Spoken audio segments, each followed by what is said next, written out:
It's fine. There we go. No, come back. Oh, buddy. Sorry. And away we go.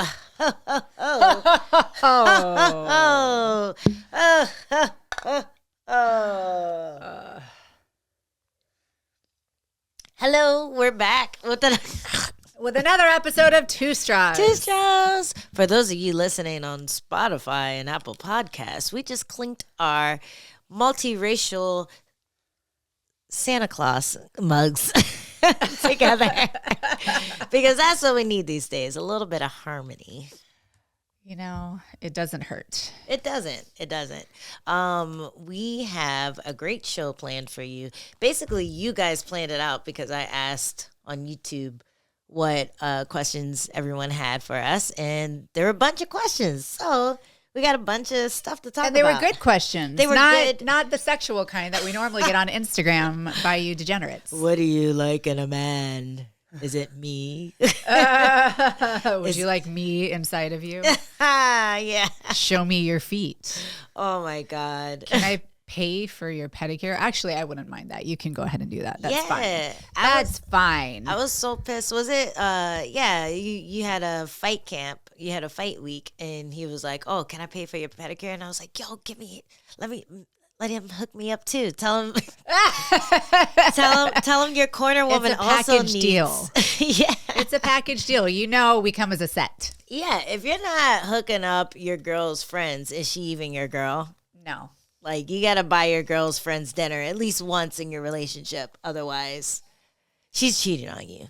Exactly. Sure. And do it up front so you can set, you can get on their good side right away. Yeah. They'll be like, you know who I like? That man with the wallet. He is so handsome and smart and successful. You should marry him. Yeah. You should marry him. Meanwhile, he's in debt with 50 credit cards, but he paid for dinner.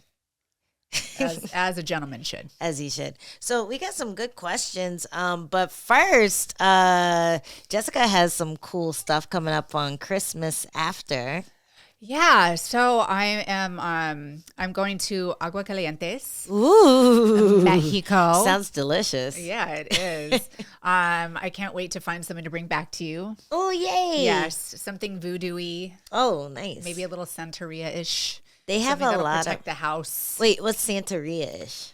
Oh, that's like voodoo stuff. Oh, okay, cool. Yeah. I'm into it. Definitely. Well, like into it. like in the African community, it's like hoodoo and voodoo. In the Mexican, it's Santeria, and there are other like sects of it, I guess. Okay. Yes. Did she say sex? I did. DMs blow up again. So tell me more about the sex in Mexico. It's not spelled the same. Yeah, but so there's sorry. There's a new organization that is starting in bare knuckle boxing. They're testing out their first show. Ooh. So I'm going down. Charles Rosa is going to be there. Okay. And I think a couple other bare knuckle boxers. I posted it a little while ago on my story, and everybody thought that I was going to do bare knuckle boxing. That is not the case. Never going to be the case. They might slip you in there one day. You keep hanging around riffraff. You know, they say you lie down with dogs. You get fleas. Mm-hmm. You get bare knuckle boxed. Or you start bare knuckle boxing. Yeah, but it's so it's their first organization, and they're kind of trying to be the like testing ground for people that are going into like BKFC. Okay. They have kind of a partnership with them. Yeah, like a feeder league. Yeah. That's which cool. is it's challenging. And my question initially I was like, how are you going to do like amateur bare knuckle boxing? Do you give them gloves? So they're going to do a type of glove. I recommended almost like a bag glove, like Clito Reyes and other, brands of MMA gear, boxing gear. They have kind of like this like a small glove, but it's like not super structured. Just give them MMA gloves. Give them They're the shit kind we of fight like in. that. Yeah. Like it's kind of the same, right? Kind of. Knuckle dusters. Just give them knuckle dusters. Yeah, but I With thought padding on them. So I thought that it would be like an easier transition for people to understand or kind of I don't know what the word is, but it would be an easier transition for people to see them wearing the closed gloves instead of the MMA gloves. Yeah. Do you know what I'm saying? Because it's technically boxing. Boxing gloves look different than MMA gloves. Yeah, I get that. But at the same time, it still sounds like, I don't know. It still sounds like it's not bare knuckle boxing. Maybe they just do it in a way where it's like shorter rounds. Because that's what you do in amateurs. It's shorter rounds. In like amateur MMA, you can't throw certain things. Maybe there's no clinch strikes in amateur because that's when people really get messed up. But it seems to defeat the purpose, right? You gotta send a picture of those gloves so we can see what they came to the conclusion with. I'm interested to see how it's all going to work. I'm a little skeptical, but at the same time, I'm very supportive. These are great people, and I think that they really believe in the sport. They're huge fans and supporters of fighters. They're always sponsoring shows. And you know what? The glove thing isn't that big of a deal as long as it's the same rule set. Because I think that's the thing that throws off boxers a lot more than like MMA fighters is the fact that the rule set makes it so you can clinch strike, you can you have to start right in front of them. There's a lot less referee interference. So boxers kind of fade when they're not used to that part. And then MMA fighters are like, yeah, hockey punch city, you know? Yeah, that's why MMA fighters are having a lot of success in bare knuckle boxing because it's a little bit easier of a transition. The rule set tends to favor the MMA fighter because they're just used to those clinches, the dirty boxing. Right. Whereas boxers aren't used to being like touched and like pulled and grinded on. That's like my my go-to cheat move when I'm sparring boxers. I grind on them. Yeah, they don't like it. They hate it. They hate it. Really hate it. Not just grinding, but just grabbing and, being annoying and pot shotting. Well, they don't have to fight out of it. Yeah. They freeze, the referee separates them. Yeah, and I'm just like, bah, bah, bah, bah, like whoa. I haven't been able to hit you until now, so I'm going to take advantage. Yeah. And we've all been there. Finally passed that goddamn jab.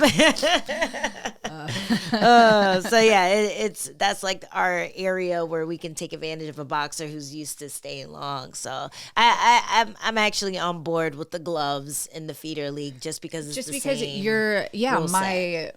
My complaint or concern was that by the time they get to bare knuckle, they're going to have so much damage and scar tissue because that's a really tough sport to be an amateur in. That's a lot of damage to accumulate depending on how long your amateur career is. And if you're just starting and you're just going straight into bare knuckle boxing, that's a lot of potential damage. Yeah, no, I agree. So I like that they are going to do, a type of glove that'll, help fighters be able to get to the big show, which is, always the goal. You're always trying to get to the highest level that you can when you're an athlete and, competing. And bare knuckle seems to be the biggest guy on the outside right now. Like we just heard about GFL, which yes, truly is involved with as well. We keep seeing new people getting signed every day. I'm guessing that everyone is signed, but they are just slowly announcing every person that's been signed with them.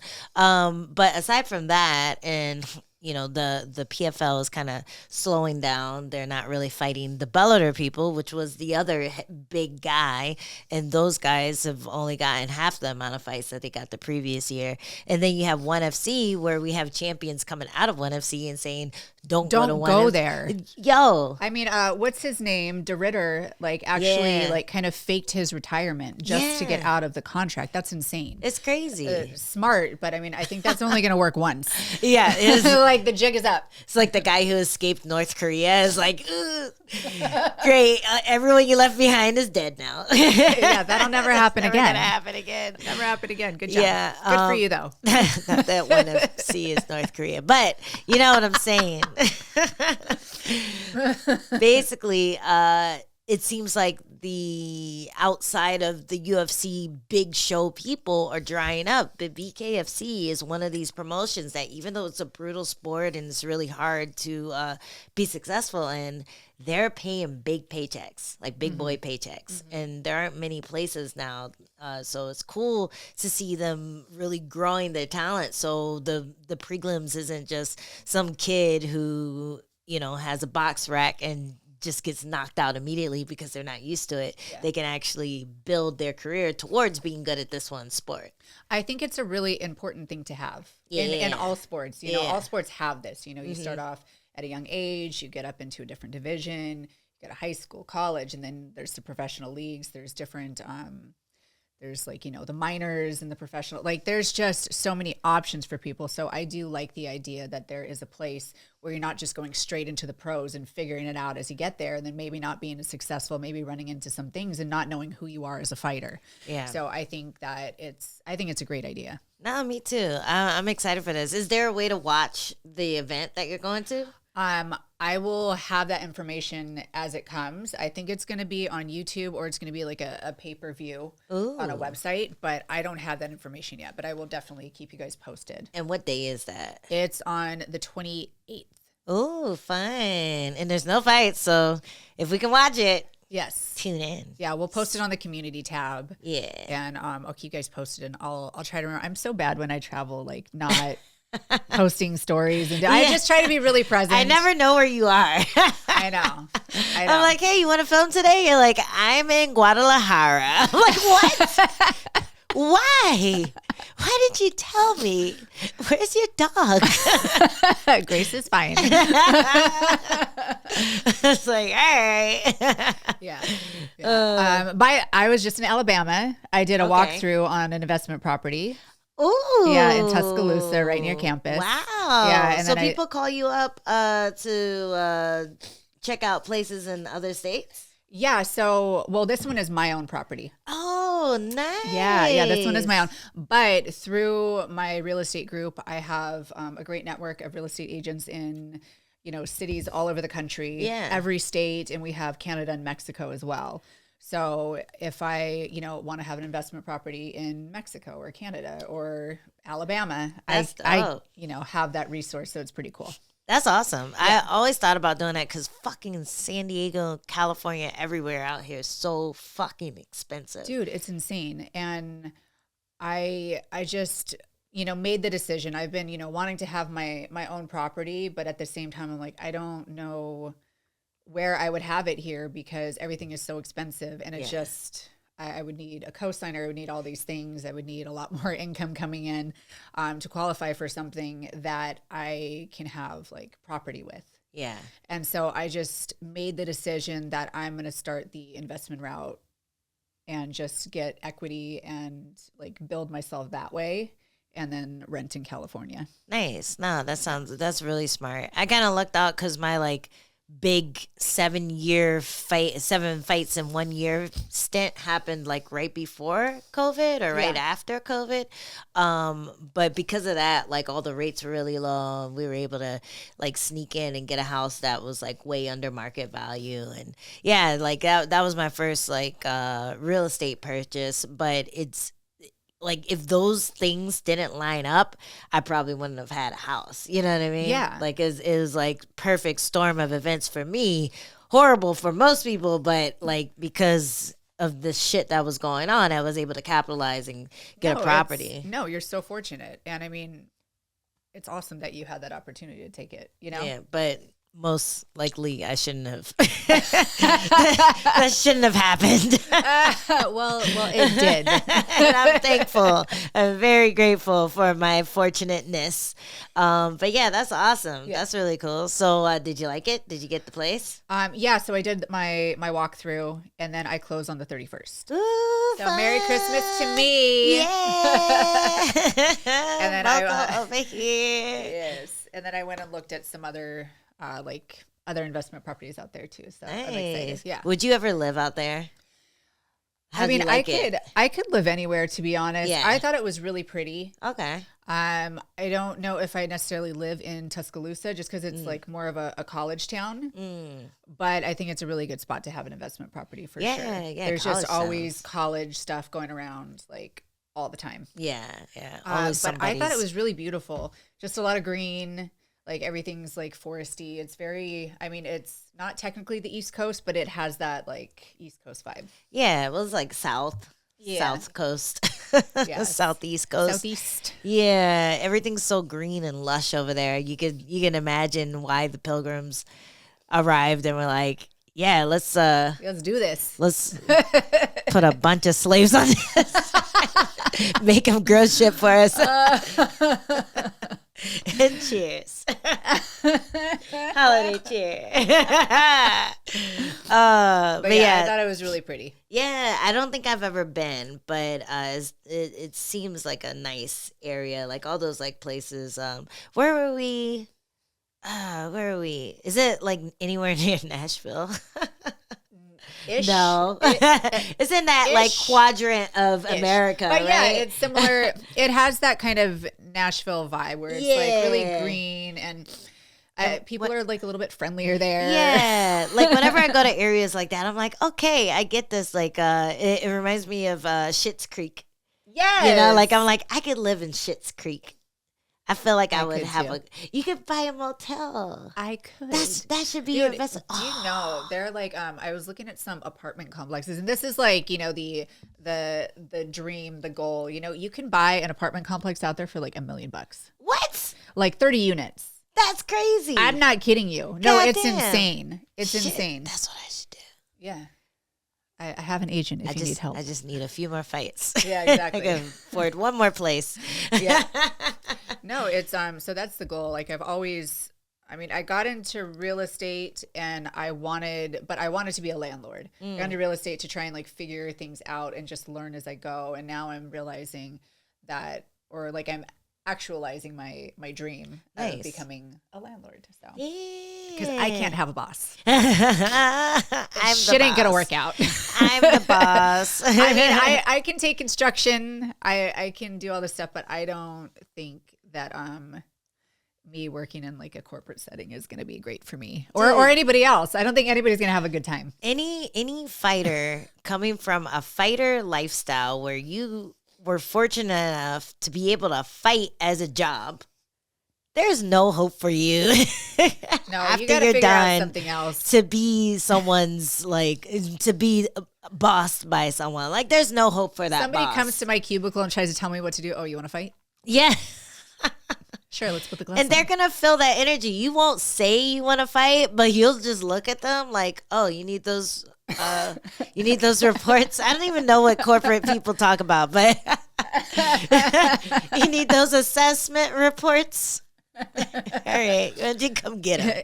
And they're not going to go anywhere near you because they're going to be terrified because you're probably going to be flexing on accident and No, it's a real thing. everyone knows that you're the UFC fighter, you know. And that's what happens at my market center. I don't go in there very much, and like people know that I fight, and they think it's really cool. But it also, I feel like it kind of makes me a little bit unapproachable. Also, this makes me unapproachable.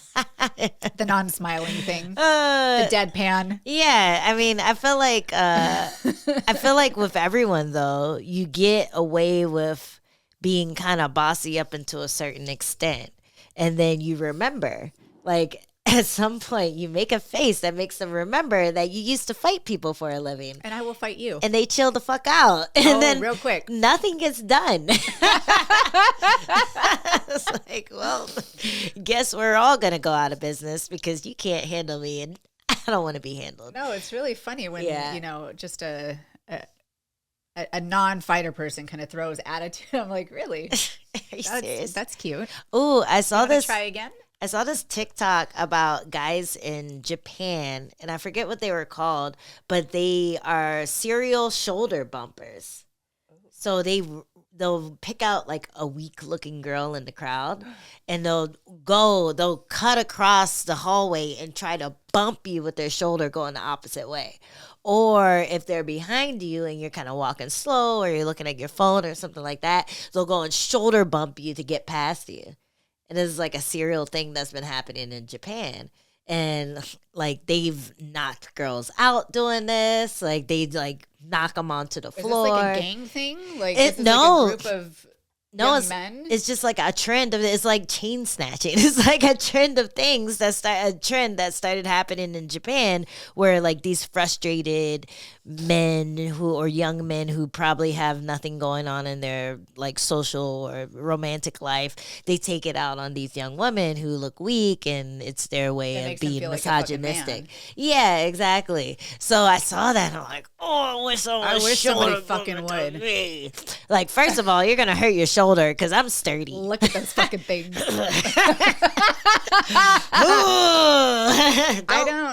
I don't think I give off the vibe as somebody could do that to. No, I don't think so. I have that. But vibe. if they saw you from behind, they might just be looking at that ass. Wiggle, wiggle, wobble, wobble. Wobble, wobble. I'm gonna knock her Shake it, ass shake over. it. Make that shit jiggle all over the place. Dude, I wish somebody would. Sometimes I'm just like, We should go to Japan. We should like- seek these guys out. Somehow make ourselves look very weak. like Wear a bunch of coats. just try and look meek and like I'm not aware of my surroundings. Yeah, just walking around with your phone in the air.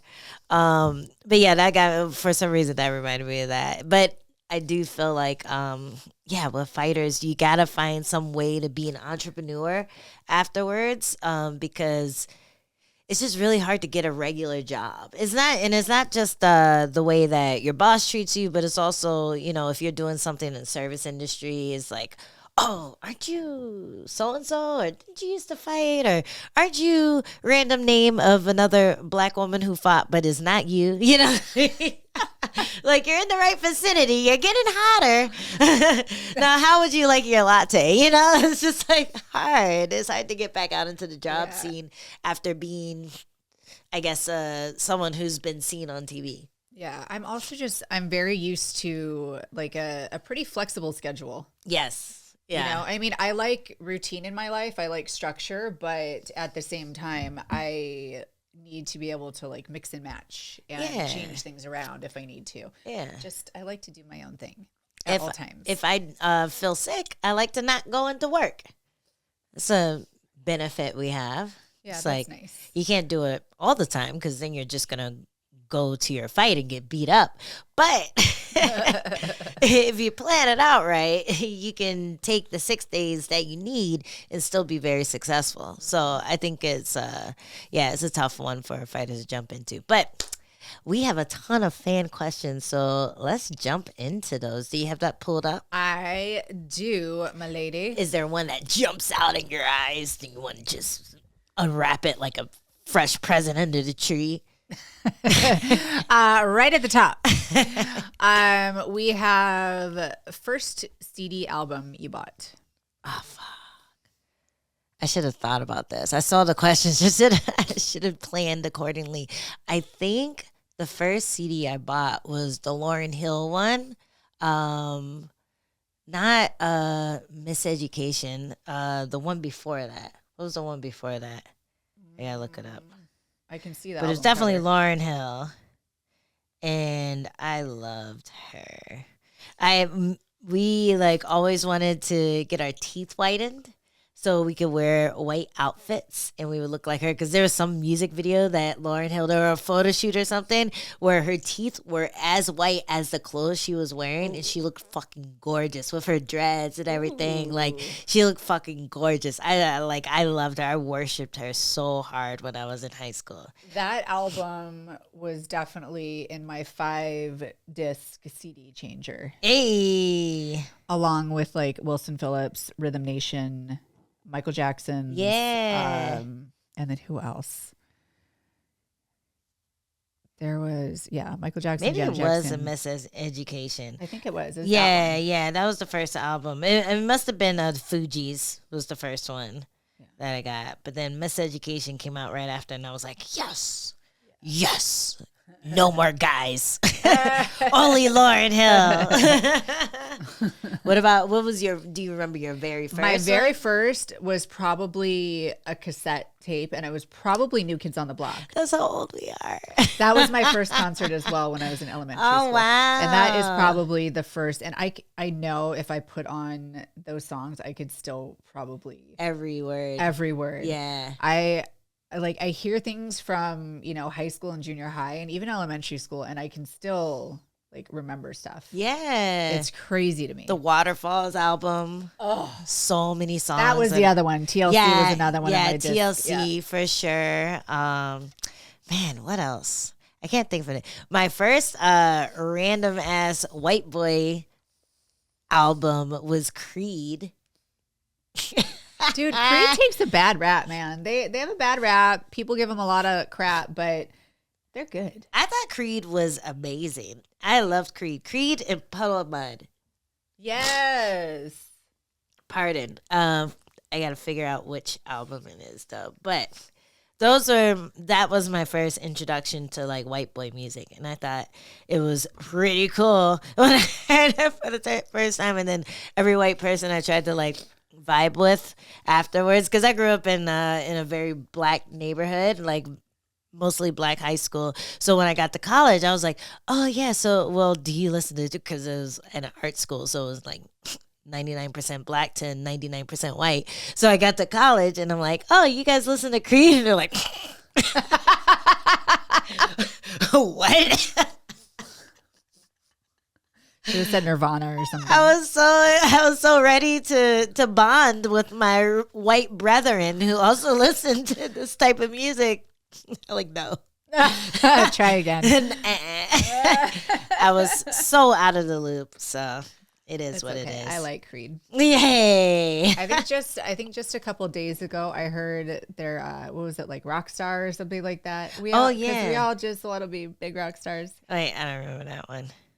It's a really good one, and I knew most of the words, and I hadn't heard it in probably 2 decades. See, that's the problem. Is I just remember the song, but I forget what they actually were called.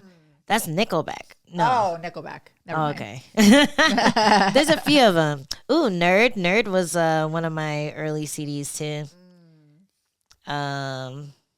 And yeah, there's a bunch. But those are the first ones. For sure.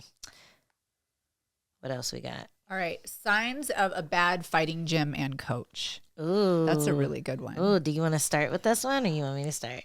You can start. Signs of a very bad coach. I think if they don't compete, I think that can be not a sign, but it could be a red flag. If they do compete and they lose a lot, that is a sign. And there's a few gyms, when I was coming up in Muay Thai, there was always that one gym where you were like, oh, so-and-so has an opponent. It's like, where are they from? And you're like, oh, they're from this gym. And you're like, don't worry about it. You got this. All right. This is a tee up. This is a good one for you. I know nothing about the person you're fighting, but this is a good one. So you don't want to go to that gym. Yeah. Because for whatever reason, all their guys are losing. They could have bad technique. They could just not be having a good program when it comes to getting the fight team together and in shape and learning the correct ways to do this and that. So I think that's another big one. And just not enjoying being there is a big sign that a lot of people surprisingly ignore for some reason. I am one of those people. Yeah, you got to enjoy being there. Yeah. And my very first gym, Evolution Muay Thai, for anyone listening in New York, I loved walking in there because the people were great. My head coach, Brandon Levi, he was just such a fun character. He's an Australian guy, really hammed up the accent, even though he's lived in America forever. And he just made it a really fun environment. And then you would have these other people like my jiu-jitsu guy, and I would go over there and I just immediately get sad. You know, just immediately just, I gotta go do this thing. And it's not because I didn't like jujitsu, because every time I learned something new, I was really excited about it. But just the vibe was not my cup of tea. And it's like some people like kind of the boot camp feel, or the military feel, or this or that, or feeling like you're in grade school.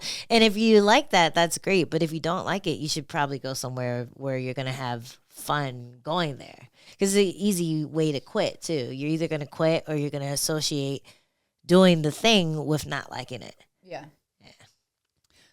For me, like the first thing that came up to my mind was I had a really good first coach, Jeremy Williams. He passed away many years ago, and the people, the teammates at the gym kind of took over and made us a new home.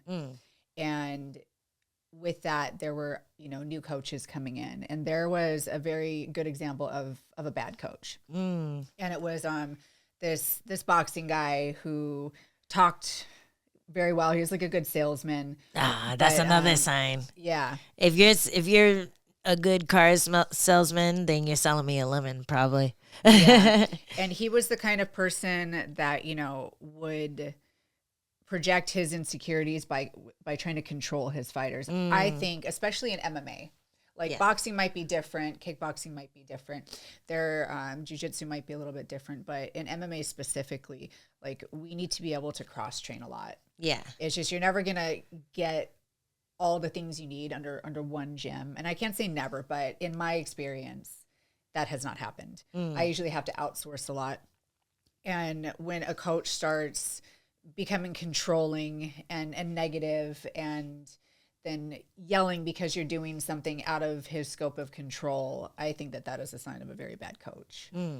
It just breeds more insecurity, and I think that MMA fighters specifically need to be able to cross train at other gyms and need to be able to go do things, and cannot necessarily be stuck with one coach. Yeah, there has to be kind of an open situation, an open relationship. You need to be able to, because if you're good enough, then they'll keep coming back to you.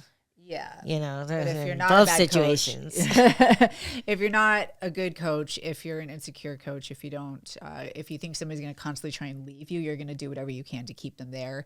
And that will stunt growth. That'll prohibit a fighter from truly meeting their potential. Yeah, I get from a coach's perspective why you would want people to focus in on what you're teaching them, as opposed to getting advice from 10 other coaches about how to throw the same punch.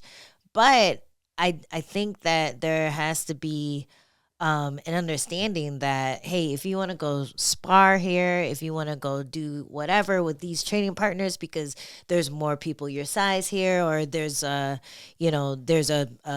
class that works with your schedule there, that's fine. But you have to come and work with me for these amount of days if you want to fight under me. I think that's a good, reasonable agreement to have with a fighter, especially once you get to competition level, once you're a pro and you kind of know what you're doing at that point. Once you're a pro, you're supposed to know what you're doing. It's not necessarily the case, it wasn't the case for me, but technically, once you're a pro, you're supposed to know what you're doing. So you can't really control an athlete at that point. They're an adult, they can make their own decisions. But yeah, I think whenever I talk to someone, they're like, I want to come, but my coach doesn't like it when I do this and that. I'm like, all right. It always gives me this ick feeling, because I feel like, either they're using it as an excuse, or if the coach is actually keeping them from getting better and getting different looks and that type of thing, then that's not the greatest coach. Yeah. If your coaching is good, then your fighter will stick with you. And sometimes you'll have a hard-head fighter that will leave you even though you did all the right things, but that's you shouldn't be putting all your eggs in that basket of being able to walk this fighter down the hall to win their championship belt.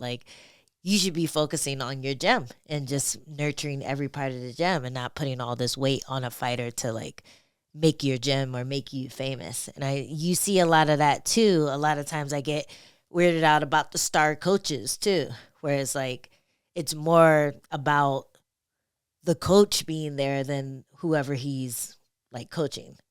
When it comes to fight night and stuff, like you get the flashy guys, they like do the crazy pad work and they jump over the top rope just to put water in their fighters. Seekers. Yeah. In their fighters' faces, like, who's relax.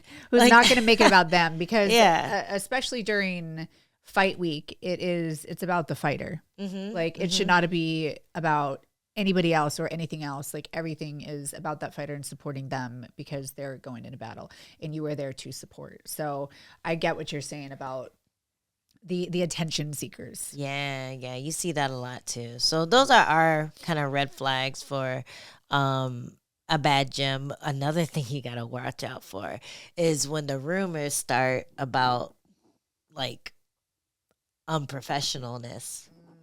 Like that's another thing that's kind of scary, and unfortunately it pops up a lot in like the MMA world and in the martial arts world and jiu-jitsu world. There's been a lot of people getting exposed recently. So I don't know, like I feel like if you're bringing your kids into a gym, like talk to the parents, talk to the kids, like make sure that person isn't doing something weird, taking kids out to tournaments, sharing hotel rooms with them, telling them they gotta perform special exercises before they, like, this is shit that came out this year and it's really sad and really scary. Like it makes me scared to bring a child into martial arts because you never know who's gonna be watching them and who's gonna be a creep because they're like renowned like world champion type people who are getting exposed all of a sudden. But just make sure you're very communicative. Is that how you say that? Communicative. Potato. Just make sure you're talking to your freaking kids. Ask questions. Talk to your kids. Make them check feel out the comfortable. reviews. Yeah. And if your kid doesn't want to go anymore and they don't come up with a good excuse, just let them quit. You know. Yeah. That's always fail safe. Listen to your kids. Yeah. Just ask questions. God, that shit scares me. But adult wise too, don't let your coach trick you into being in a relationship with them until he's gonna put a ring on it. Well said. It's like a lot of female fighters are married to their coaches. It's like a thing. It is a thing. It's people spend so much time in close proximity. You really get to know somebody. Oh wait, it's on this side. Whoops. It's been a long marriage. Where's my ring? I don't know. Yeah, it's just there's a special type of closeness that people experience when you're, training blood, sweat, and tears every single day, and going to battle together. It's just one of those things where you bond in a way that that's just very special. Yeah. Make sure to watch Kingdom too. If you lots of bonding scenes in the gym with that one. All right, what else we got? All right, who loses their belt first in 2025? Damn. Oh, all right. Let's see who the champions are. All right, so we have Islam Makhachev, Alexander Pantoja, Merab Dvalishvili, Ilia Topuria, Bilal Muhammad, Dricus Du Plessis, Alex Pereira, John Jones, Valentina Shevchenko, Zhang Weili, and Juliana Pena. Interesting. Is it wrong if I say Weili? It's not wrong. She's got a tough fight coming up. She does, but isn't it crazy that this fight is coming off a totally fightless year? Tatiana Suarez hasn't fought in 2024, and she gets a title fight in 2025. So that goes to show you just like the lack of contenders that there are at strawweight, that they're just forcing this thing to happen. Like they haven't even said what happened with the Virna matchup. They just said kind of, there were health issues. Well, she's fighting Jan now, right? I mean, she was asking for it, but I don't know if that's booked. Oh, okay. I think she just went on Twitter and was like, "Hey, let's fight," because like either way, I'll still what the be. fuck? Yeah, I'll get a paycheck, and when I beat you, I'll still be right there. Or if you win, my number probably won't move. So Yeah. let's fight. Which I think is smart for her. Is smart. But they haven't really said why they pulled her from that matchup. So it's just kind of being forced. I think they took an opportunity with Suarez having to pull from the original fight, and they're like, "Well, none of these other cards are gonna work. You're just gonna have to fight for the belt." And she's like, "Okay, if you insist." It's one of those things you don't turn down. No, hell no, Never, never, ever, ever. No. This is why you're here. No, you're never gonna turn that down. And Weili, she's probably excited because she's getting Suarez at her most vulnerable, which is not being able to have a warm up fight. Yeah. You know, she's been out for a year. She's had injuries. She's had a health issue that we don't know what it is, but whatever it was, she couldn't show up for her original date, which is supposed to be December, I think. That December 13th card or something like that. So she wasn't able to make that one, but now she's going to be able to fight Weili in February. So this is a great time for Weili to get rid of that contender for a long time, because she can beat her when she's a little rusty, maybe be able to hit her, keep the fight on the feet. She knew this matchup was going to come for a while, so she's been working on her grappling. Her grappling has looked awesome in her last 3 or 4 fights. Yeah, she's finished everyone in her last. Oh, I was talking about Tatiana. Yeah. Oh, yeah. Well, yeah. Obviously, Tatiana's grappling has always looked awesome, but Weili is the one where we're like, oh, how is she gonna do on the ground? And her grappling has been looking improved in every fight that she's had. So I'm excited for this one. I also think she's probably welcoming it because her Lemos fight and her Zhao and Yan fight, she got pieced up on the feet. She was getting hurt. She had to grapple. Yes. So I wonder if she's in a bit of relief that she doesn't have to worry about the hands so much as the takedowns in this match. Yeah, but now she has to worry about the takedown pressure of Tatiana Suarez. Yeah, but it's different, No, for sure it's different. It's different being able to lean onto something you're more comfortable doing, because Weili comes from that heavy striking background. She can lean on that more so than forcing herself to do something that she's a little more new to, which is the grappling aspect, getting takedowns, forcing those submissions, because she looked a little less comfortable on the feet in the last couple of fights because she was taking damage. So I'm excited for this one. I wonder how it's going to go. I feel like the game plans are obvious. I don't think you're going to see Suarez trying to knock out Weili or Weili trying to sub Suarez, but you never know. You never know in strawweight. I'm excited to see how it plays out. Yeah. But what were we talking about?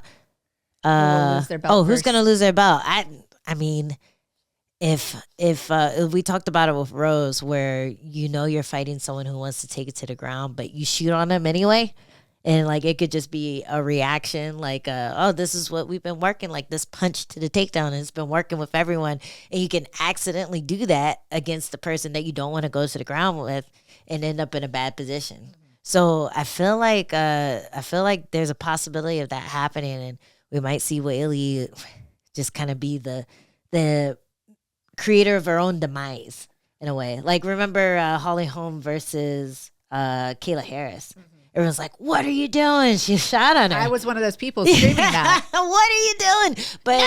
But Holly Holm is another person who has been thriving because she started focusing on her wrestling, focusing on her grappling, and she was able to dominate a lot of people who we thought were going to give her trouble because of that. Irene Aldana, who else was it? I think Ketlin, maybe. But there were a couple of fights where she was just able to take them down and make them look stupid, and then she did the same thing against Kaylin. It was like, whoopsie.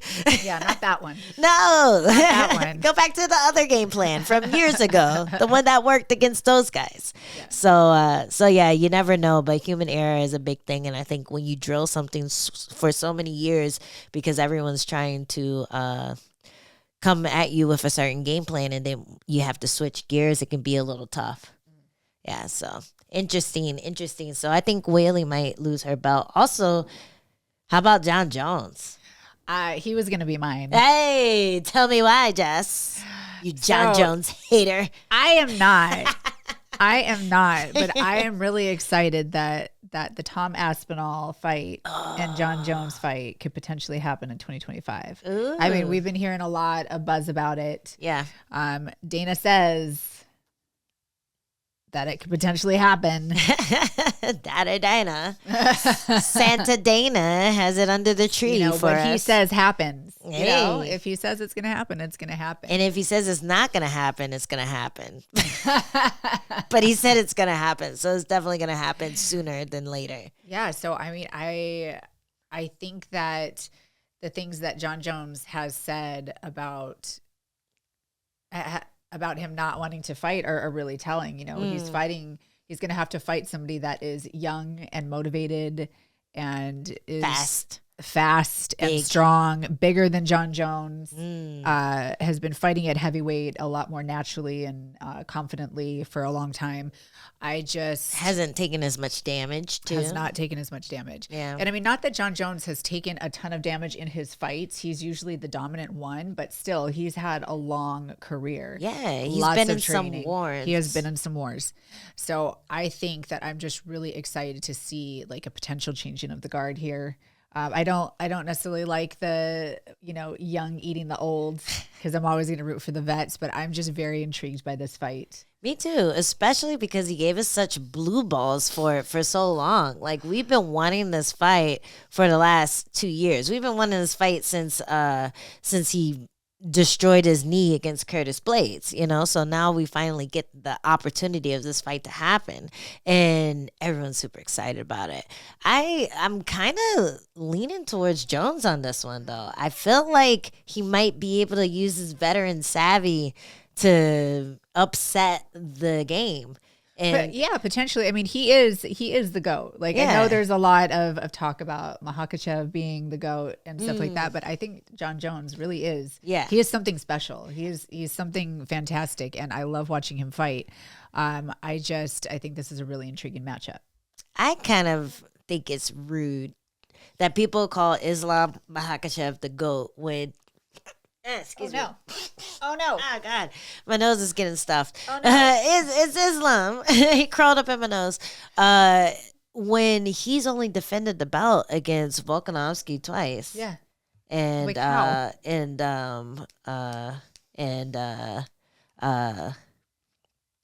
Who was it? Was it Poirier? I have to look at this. Sorry. We're fired. We're fired from Two Straws. I know. I just don't want to be wrong. Okay. No, it was. Okay, I was right. Okay, I just didn't want to be wrong. But he won the belt versus Charles Oliveira. Then he defended it twice against Volkanovski, who is a 145er and who fucked him up in the first fight. I thought Volk won. And then after that, he beat Dustin Poirier, who has lost him a lot of guys at the top before. So and that was coming off of a recent loss to Justin Gaethje as well, Justin Gaethje and Charles Oliveira. So I think it's rude to call him the GOAT already. Like, he hasn't taken out as many Hall of Famers once he's had the belt.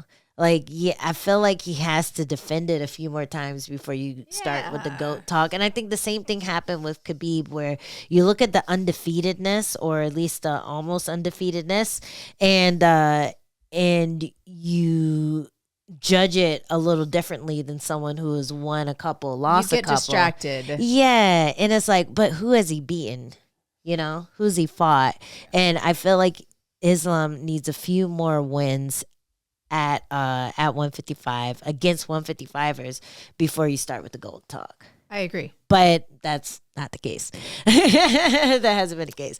But I feel like when you look at someone like John Jones, who's just been in there against all the greatest, and you're talking about pound for pound, we're not talking about just heavyweight. We're talking about light heavyweight, and the fact that he went up to heavyweight, like that's a big deal. Yeah. So I feel like that should be weighed a little higher than Islam Makhachev defending his belt 3 times but twice against a 145er. Yeah. Yeah, so, I mean, that's my only gripe with it. Like, obviously, it's a super impressive record. I could never do that.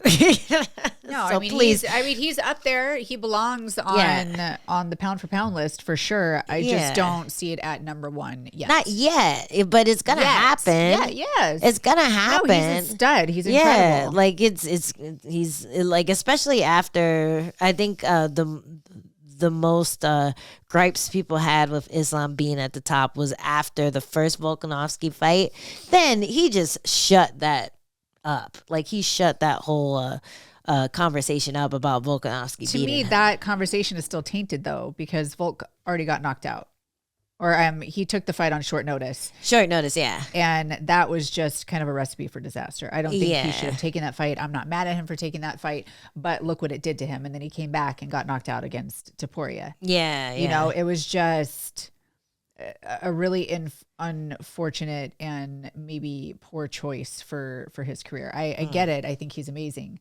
And I don't think that those losses take away. But if you focus in on the circumstances of those losses, then I feel like I have a case for understanding. Yeah, for sure. You got to give Volkanovski credit for putting his body on the line so many times and you know, coming up short, but doing it doing it at the risk of it himself. I don't know. It just makes me feel for him and what's been going on with him since the fight. But he has something coming up next, right? Is he fighting on the Australia card? He's got to be. Yeah. So one person who I don't think is going to lose their belt next year is Islam Makhachev. No. I think he's there for a while. Yeah. How do you see him matching against Arman Sarukian? They've already fought. Yeah. And I say Makhachev once again. Yeah. Probably decision again. Probably a decision again. I think that they're evenly matched. I think that they do kind of similar things. Yeah. And they do them both really well. So I think it'll be a tough fought, close fight. Okay. But I still see Islam winning. I think that he's, just leveled up in some really impressive ways. Yeah, and he seems a little bigger too. He seems fucking huge. Like, he just takes up space in there. Like, I don't call me on reach stats or whatever, but he just seems like he takes up more space in the octagon. And every time he matches or he looks like, I don't know if it's the Volk fights or what, but he just looks like a huge human being for lightweight. So yeah, I think he wins that one too. I think he could do. I think he holds on to his belt for this next year, and I think everyone starts to agree about him being the GOAT after 2025. I could see that. Yeah. I could see that happening. I'm trying to find out when Volkanovski's next fight is. Tell us, Wikipedia. I know. Who do you think? Do you think Juliana Pena keeps her belt? No. Ooh. I know. Who do you think takes don't it? Hate me. I think Kayla Harris takes it. Right? Yeah, although there's some concern about her doing a 5-round fight for me. Just because of the weight cut, and she was very open with how challenging that weight cut was, the last one especially. Yeah. Affecting her body in a way that was making her like pee blood. Whoa. And, yeah, it just means that was a really hard weight cut. I've had that at 105 before. God damn, that's scary. Yeah, there was a gave you a front period. Oh wait, no, came out the wrong hole. Yeah, there's a call to the EMT for sure. Oh no. Yeah, but it's okay. I was fine. I won. Yeah, good job. That makes it fine. Good job. You're tall as shit. Is really I'm not hard. that tall. I'm quite really petite. hard for them to get past your range. Well, yeah. It doesn't look like Juliana Pena is booked right now either, and it would have to be Kayla Harrison next. I feel like they wouldn't risk matching her with someone else. Yeah, put that one in there. Make that one fast. Mm-hmm. Before no need to build up. Before you change your mind. Yeah, just shove her in there like Tatiana Suarez. It's like, yeah, nobody's gonna care. Everyone wants this to happen. Like, let's just cut the bullshit and make it happen. Yes. Well, let's do one more question and then get to our bonus where we'll just answer more questions. All right. So let's see. What is the hardest thing for you to learn in your fighting careers? What traits do you think separates a martial artist from a fighter? I would say wrestling. I'm still bad at it. It's just so fucking hard to change level, like to learn how to drop your butt and not just your waist. Like, well, it's so probably the most dominant people in this sport to date are always wrestlers, like traditional wrestlers that have transitioned. And not all wrestlers are the same. Not all wrestlers can transition to MMA fighting successfully. There are some styles that just do not translate well. But there are some people, because of their wrestling style, their wrestling background, they just have that ability to do that. And I think it's a lot easier to learn wrestling at a younger age because your body can do things that an old body can't and just doesn't want to do. Yeah. I used to think it was jiu-jitsu that was harder to learn at an older age. But if anything, it's the thing that you should do. It's an old man's game. Yes. Shit, I could do that until I'm 80. Dude, you should get into it. If you're 60 and over, join a jiu-jitsu gym right now because it can be as low impact as you want it to be. Like, it's hard for sure, but it's a workout. And yeah, I think I just had a bad teacher at first, and it made me think I'm just too old to like be absorbing it like a sponge in the way other people do. But wrestling is really where you get that muscle memory. It's a lot like gymnastics. Like you don't see any adult gymnastics classes, and you don't see any adult wrestling classes. You have to seek it out. You have to be part of an MMA gym if you want to try to learn wrestling. And usually you're not really learning anything. You're just going through the motions. Yeah. It's just a hard transition. But yeah, that would be mine as well. Wrestling has always been challenging because that's not something I learned at a young age. And it's just been something that has not clicked with me very well. Yeah, same. But we're getting there as we retire. As we walk into the sunset. Just around the corner. Yeah. These are the days of our lives. We will be double-legging into the sunsets. Yeah, I was like rediscovering wrestling this last camp, and I don't think I had enough reps to be able to apply it in the fight the way I wanted to. I was starting to feel it and starting to get confidence with it, but it just didn't translate to the fight. Yeah, and when you get stressed, like the stress of a fight brings out all of your bad habits. Yeah. You revert, basically. It's like, I swear to God, I knew how to shoot a double leg. Motherfucker, I have a great blast. Yeah. My singles were working on everybody this last camp. But it's like, if they weren't working 3 camps ago, then that's the version you did in the fight. Yeah, for sure. It's so annoying. But yeah, it's just the way our brains work when you get into that like stressful state. Yeah. Lots of fun. Oh, yeah. Self-sabotage is so fun. I know how to do this. Why isn't it working? Yeah. Well, let's take a quick break for all you members. It's just going to be a quick break. For you non-members, you'll have to wait till Christmas to get this next one. But at least you'll have something to do instead of hanging out with your family. Returning gifts that you hate. No. But yeah, Merry Christmas to everyone, and we will see you in a bit. Happy holidays. Bye.